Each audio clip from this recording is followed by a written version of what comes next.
রাখি তাহলে আমাদের সামনে সমস্যা হতে পারে। আমরা কি সেই সমস্যা চাই না? এই জন্য প্রচার আমরা এতদিন করে 3 ঘন্টা করে থাকি, এখন 10 ঘন্টা প্রচার চালাতে হবে ইনশাআল্লাহ। সকাল থেকে রাত 12টা পর্যন্ত আমরা প্রচারে সংযুক্ত থাকবো ইনশাআল্লাহ। আমরা প্রতিটা ঘরে ঘরে মা বোনদের কাছে যাব। আমাদের প্রতিটা ভাই আছে, তারা অনেক জায়গায় চা নাস্তা এটার মাধ্যমে অনেক বিভ্রান্ত হয়, কিন্তু আমাদের মা বোনেরা যাকে কথা দেন ভোটের এইটা মিস হবে না ইনশাআল্লাহ।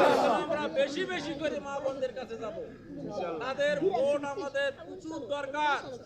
আপনারা দেখেছেন বাংলাদেশে 5টা বিশ্ববিদ্যালয়ে ভোট হয়েছে, ছাত্র সংসদ, এইখানে ছাত্রী হলগুলোর ভোট যতটা আমাদের ভাইরা পেয়েছে অতুলনীয় ভাবে।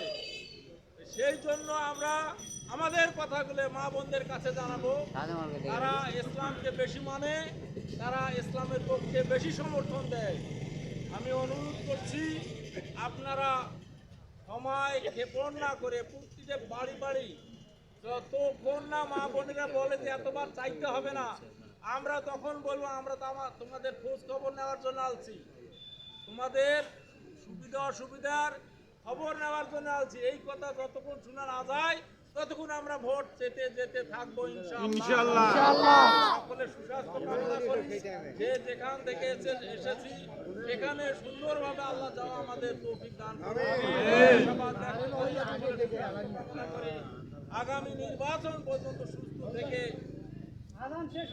আমাদের সফলভাবে প্রচার করার সুযোগ করে দেন আল্লাহ, আশাবাদ ব্যক্ত করি। এবং আগামী 28 তারিখে আমাদের নমিনির পথসভা আছে, আফতাবগঞ্জে মাগরিবির পর পথসভা হবে, এখানে আমরা সকলে উপস্থিত হব এবং সবাইকে আসার জন্য অনুরোধ করব ইনশাআল্লাহ। আমাদের সঙ্গে তিনি সালাম বিনিময় করবেন, এরপরে আমরা এখান থেকে বিদায় হব আপনাদের সকলের যার যার যানবাহন আছে, মোটরসাইকেল, আপনারা 4:30টার দিকে আফতাবগঞ্জে উপস্থিত হবেন ইনশাআল্লাহ।